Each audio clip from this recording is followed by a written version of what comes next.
Prieš kelis metus vienai draugai padariau katedros modeliuką.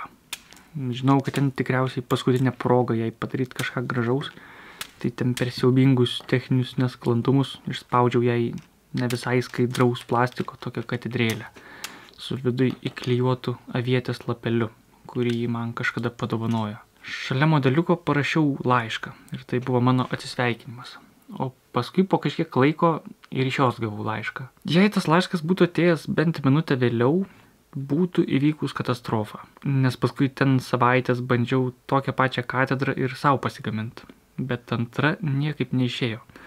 Ir spausdintuvas net sugedo, trindamas tas stogo atramas. Ir tada spausdintuvo negalėjau taisyti, nes ten turėjau greitai išlėkti kažkur. Tai įsiutęs dėl visos situacijos suplanavau, kad artimiausią laisvą minutę jai parašysiu labai piktą žinutę. Net nežinojau, ar ji mano tą paketuką su katedra paėmė. Bet kai įsėdau į mašiną, privažiavo paštininkė ir praktiškai į rankas davė laišką. Tai žinutės nerašiau ir katedra nukeliavo ten, kur reikia. O po kokių metų jos tą laišką įliejau į sumažintą, tokį patį modeliuką, tik daug geriau atrodantį. Čia kalbu apie tą, kurį ištaškiau. Kažkodėl visada jaučiau, kad kažkada tą laišką lupsiu lauk, tik nežinau nei dienos, nei valandos. Nekuriu šito įrašo dėl to, kad kažkam įkąsčiau arba išsipykčiau. Labiausiai nesiekčiau išduoti kažkokių paslapčių. Tiesiog noriu pasidalinti kai kuriais dalykais. Ir gal būčiau dalinęsis kažkaip kitaip. Bet iš tos draugės gyvenime daugiau nieko negirdėjau. Jos akyse esu nepageidaujamas. Tai gal ne viską gerai čia darau, bet jaučiu, kad šitais dalykais verta pasidalinti. O svarbiausia, gal kažkam juos labai svarbu išgirsti.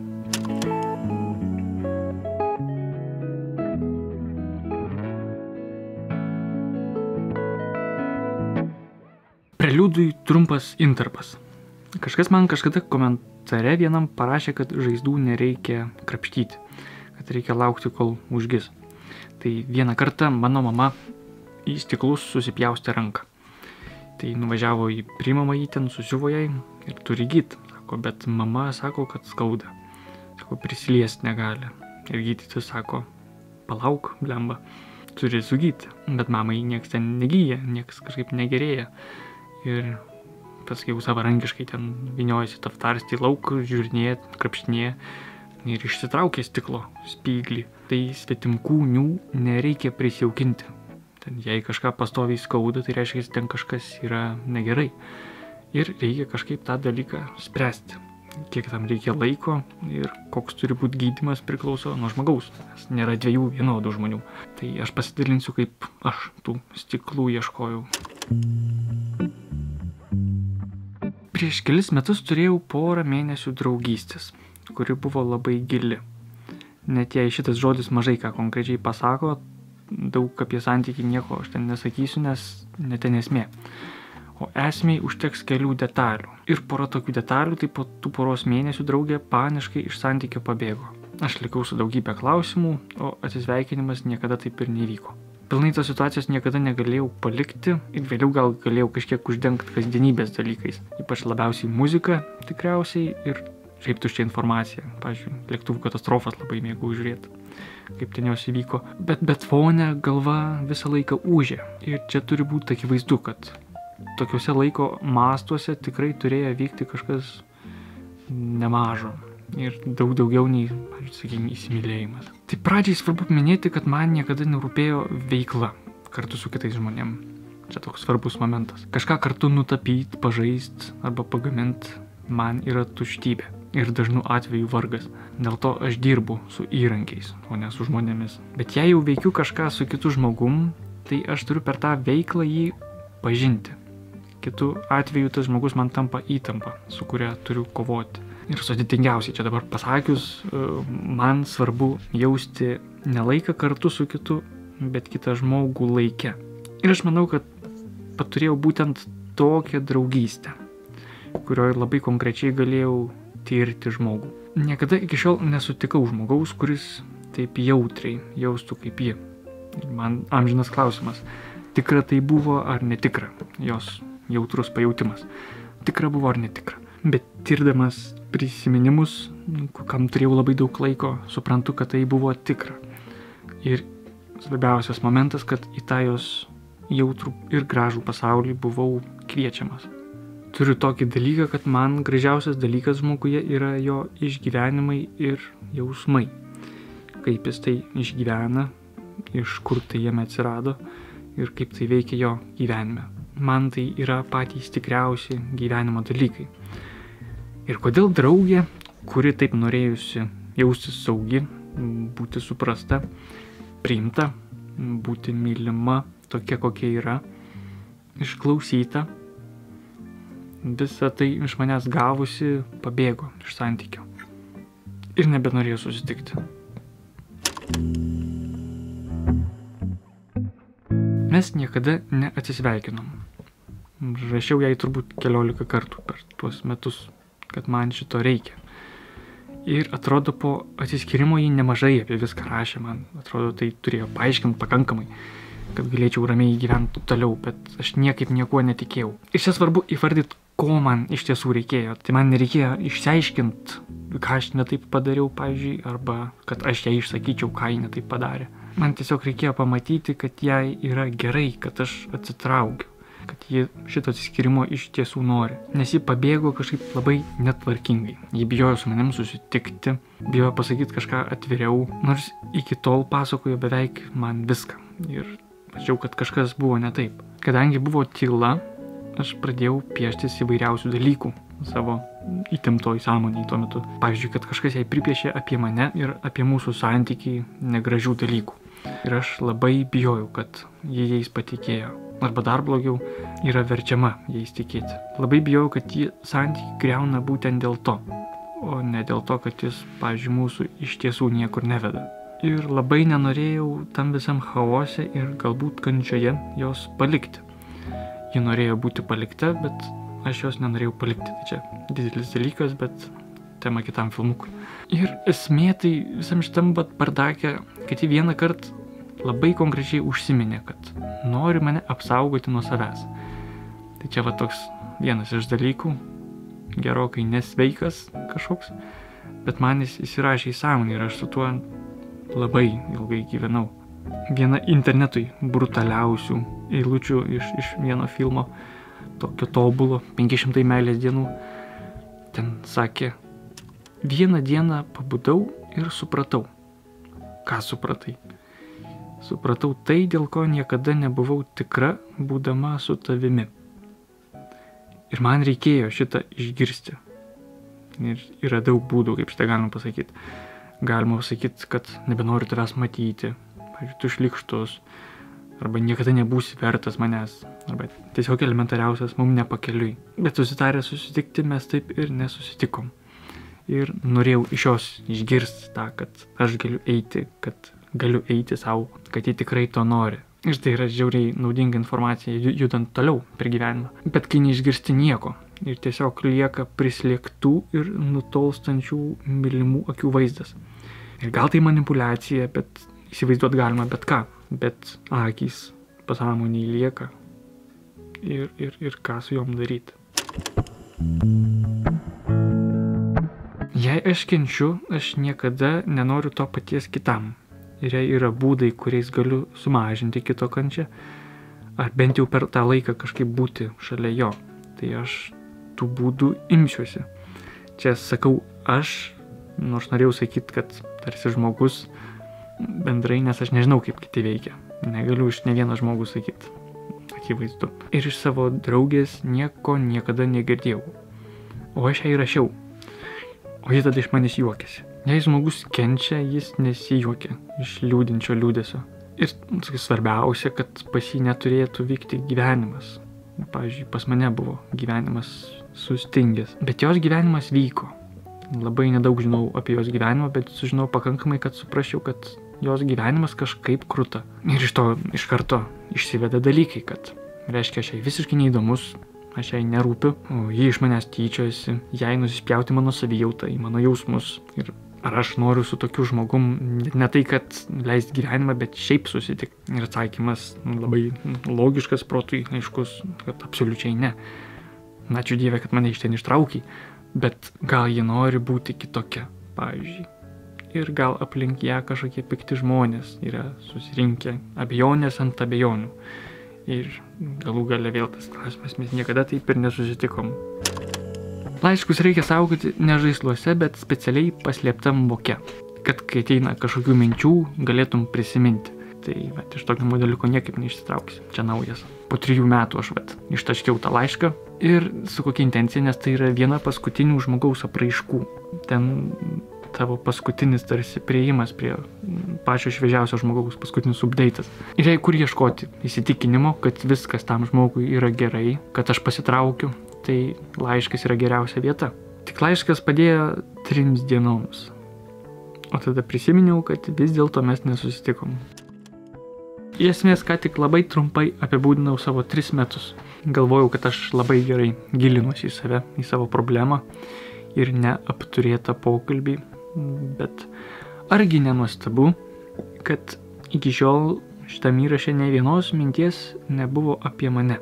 Problema mano, akivaizdu, bet galbūt tik apie kitą žmogų. Ir jei kažkiek kabinu save, tai tik tiek, kiek manęs reikia tam santykiai su žmogum. Kodėl ji man jautėsi pačiu artimiausiu žmogum, kurį sutikau per visą savo gyvenimą? Tai dėl jos skaudančios būties, dėl jos skaudančio gyvenimo. Tai vėrėsi nuo pirmų mūsų pokalbių. Ir man tas buvo labai artima, nes pats buvau labai skausminga būtis. Bet kai susitinka 2 būtys, kurioms skauda ir kuriuose pilna nespręstų arba dar neišspręstų žaizdų, yra didelis pavojus susimaišyti tarp dalykų. Susitikęs tą draugę, aš susitikau savo širdį. Suprantama, kad aš tikrai ne savo širdį susitikau, o kito žmogaus. Bet jos širdis man labai priminė mano širdį. Ir ji buvo panašiausia iš visų sutiktų širdžių į mano širdį. Ir pirmas dalykas, ką norėjau su tokia širdim padaryti, tai duoti tai, ko pats savo galvau niekaip negaliu duoti. Stipriai apkabinti ir niekada nepaleisti. Man vienatvė buvo baisiausias dalykas. Ir kai jie rinkosi vienatvę, aš mačiau atsiskiriantį Dovydą, o ne kažkokį kitą atskirą asmenį. Aš sprendžiau žmogui pagal save ir savo skausmą. Labai negerai. Ir parazitiškai prie jo prišokau. Nes susimaišiau tarp asmenų. Atėmusi iš manęs save, ta draugė mane paliko vieną su savimi. Vienas su savimi. Parašiau 2 kartus, nes čia labai geras pasakymas, labai gilus. Tai pasirodo, ne viskas taip paprasta, kaip kad mes tiesiog neatsisveikinom. Po šito suvokimo savaitę buvo ramu. Bet tada prisiminiau, kad mes vis dėlto nesisveikinom. Ji manyje matė tėtį. Ji visada ieškojo tėčio ir jai labai trūko tėčio. Jau santykiai tai joje galėjau pažinti ir ji pati tai labai plačiai suvokė. O aš visada norėjau būti tėtis, norėjau turėti kažką, kuo galėčiau rūpintis ir kam sukurčiau saugią aplinką. Tai jei viskas taip gražiai susivedė, kad tėtis ir dukra, tai kodėl viskas taip blogai baigėsi? Dėl to, kad kelių metų amžiaus skirtumas yra neįgalus kurti tėčio ir dukros santykio. Jei mergina tyli ir naudojasi saugia aprūpintą aplinką, o čiuvas kantriai atlieka pareigą, tai toks santykis gali trukti 10 metų. Bet aš kažkurį vakarą prasitariau, kad visgi matau joje kažkada savo vaikų mamą. Ir tas gali nuskambėti kaip gal labai gražus dalykas kartais, bet kai tu esi dukra ir tavo tėvas tau pasako, kad su tavim norėtų turėti vaikų, tai labai suprantamas dalykas, kad iš šito viso dalyko draugė norėjo pabėgti. Šitą dalyką suvokus, man buvo ramu 2 savaitės. Bet tada vėl prisiminiau, kad mangi nesvarbu, ar aš būsiu draugas, ar kažkas daugiau, galiu būti ir tėtis. Aš tiesiog noriu būti šalia ir rūpintis. Ir mes apie tai nepasidalinom paskutinį kartą. Kaip aš jaučiausi tam santykyje? Aš jaučiausi priimtas, tinkamas, neatmestas, įdomus, naudingas. Jaučiausi net tobulas, tobulai tinkantis, tobulai užpildantis savo draugės tuštumą. Nepaisant santykio gerumo ar sugedimo, ar gerai yra tai, kad šitų poreikių patenkinimą statau ant vienintelio santykio. Koks mane jausmas paima dabar, kai aš suprantu, kad mano draugė visus tuos jausmus nusinešė su savim. Pirmas dalykas tai, kad aš esu visiškai neužpildytas, kitaip sakant, tuščias, ką daug kartų atsimenu tam laikė visam sakiau. Antras dalykas tai kažkas manęs neužpildė, kažkas kažko nepadarė pakankamai ir iškart ieškau kaltų. Tai atsakomybė tada krauni tėvams, mokytojams, bet kaip realiai šitą problemą dabar spręst? Kaip aš dabar galiu rasti dalykų, kuriais galėčiau tą skylę užpildyti? Ir iš esmės šitą visą jausmų dalyką apibendrintai galima pavadinti aš ieškojau patvirtinimų. Nuostabu šitą suvokti, kad jau tada aš pats buvau kalbėjęs kitiems apie patvirtinimo paieškas pas merginą. Ir pasirodo pats būtent to nesąmoningai ieškojau. Bet patvirtinimo ieškau ne tik iš jos, bet ir iš savęs. Aš gyvenime galėjau savo pasakyti, kad aš esu pakankamas, jeigu kažką padarydavau gerai, taip kaip reikia. Tai geriausias pavyzdys tokiems dalykams būtų kokia nors problema, pavyzdžiui. Jei aš problemą išsprendžiu kokią nors, tai man yra labai gerai ir jaučiuosi kaip erelis. Grinai per problemas buvo patenkinama mano savivertė. Ir iš tos mano amžinos problemų paieškos pažiūrėjus, aš labai aiškiai suprantu, kad mano šitas tobulos meilės santykis iš tiesų buvo elementariausia problema, kurią aš norėjau išspręsti savo savivertį pakelti. Nes tik per problemas jaučiausi įvertintas. Ir tas problemas sprendžiau pirmiausia ne tam, kad daryčiau kažką gero, bet kad gerai pasijausčiau. O tada pati tobuliausia problema nuo manęs ėmė ir pabėgo, kuri dar pati sakė, kaip čia viskas labai gerai padarė. Dabar kažkiek galėdamas atskirti savo širdį nuo jos, aš galiu ją pažiūrėti kaip į atskirą asmenį. Po visko, ką suvokiau apie save ir tą nuėmęs nuo jos, galiu pabandyti įsijausti visiškai jos atskirą kailį, kurio aš negaliu pilnai žinoti, vienas dalykas. Ir dabar, kad ir kiek aš gal norėčiau ją kaltinti, išnagrinėti visus šutukus, kurių ji yra pridarius, kaip aš galiu drįsti ją barti, kai žinau, kad pas ją širdį lygiai ta pati situacija kaip pas mane. Ir lygiai čia žodį pridėjau dėl to, kad sakinys gražiau skamba, nes iš ties tai situacijos visai nelygios. Ir iš to, kiek man leido ją pažinti, man nuostabu, kad tiek grožio dar joje tilpo ir kad jis nebuvo iš vis nulaužtas. Šitas dalykas nekeičia to, kad man 500 meilės dienų filmas liks mėgstamiausių ir gražiausių, bet aš pagaliau galiu jausti užuojautą, kuri nusveria mano pyktį. Ir galiu šiek tiek pailsėti. Bet niekada negaliu ilsėtis, nes čia surašiau tikrai ne viską. Ir dalykų yra daug daugiau, bet galiausiai ne vienas nieko į galą neišsprendžia. Dėlio kaip nori, gaunasi begalinis ratas ir tu jame sukiesi. Sukaus 3 metus. Ir kas tas dalykas, ant kurio aš užstrigęs nuo paskutinių savo filmukų. Negi ant to dalyko sėdėsiu visą gyvenimą. Ir aišku, kad aš jį jau žinau. Ir šitam įrašė įvardėjau daug kartų. Ir jis nieko iki dabar pasakyto nekeičia, nes tarsi šalia visko toks kaip konstanta, kaip nekintamas dalykas, kaip tas, kurio visiškai negali nieko su juo padaryti. Aš jį čia įvardėjau kaip paskutinį stiklo krisliuką, pačiam šitos visos mano kokybiškiausios japoniškos optikos centre. Tarškantis viduj tarp lęšių ir išgiliai laužantis tobuliausius spindulius. Vienas mano draugės pasirinkimas. Kai mūsų santykis nutrūko, mes susitarėm, kad mes pasikalbėsim. Visko tada buvo daug, viskas buvo chaosas. Ir gal ne iškart, bet mes pasikalbėsim. Neatsimenu, kad tai pažadėtų, bet aš tai priėmiau kaip pažadą. Ir tada rašiau po savaitės, buvau atmestas. Tada rašiau po mėnesio, buvau išspjautas. Tada rašiau po 3 mėnesių, po pusės metų, po metų, paskui 3 metai. Čia aš jos nepaleidžiu, ar ji nemoka paleisti manęs. argi taip sunku žmogui pasakyti į akis, kad man gerai be tavęs, kad aš einu ten, kur turiu eiti, sudie. Tikriausiai gali būti sunku, bet ką man su šitu daryti, su dalyku, kurio negaliu tiesiog išmesti, pamesti, nes išmesčiau žmogų.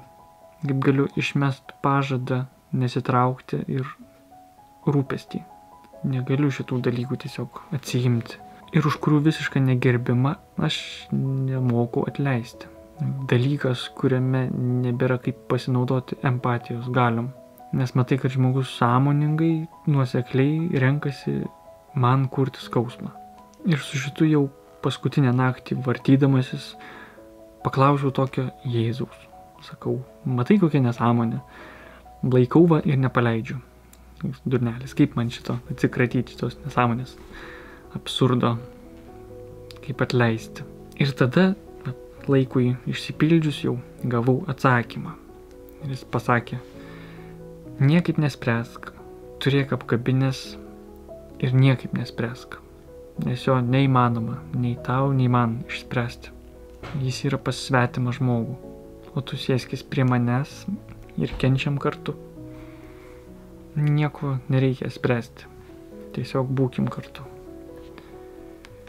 Tai, bet čia tema kitam filmukui, pavyzdžiui, apie kryžių.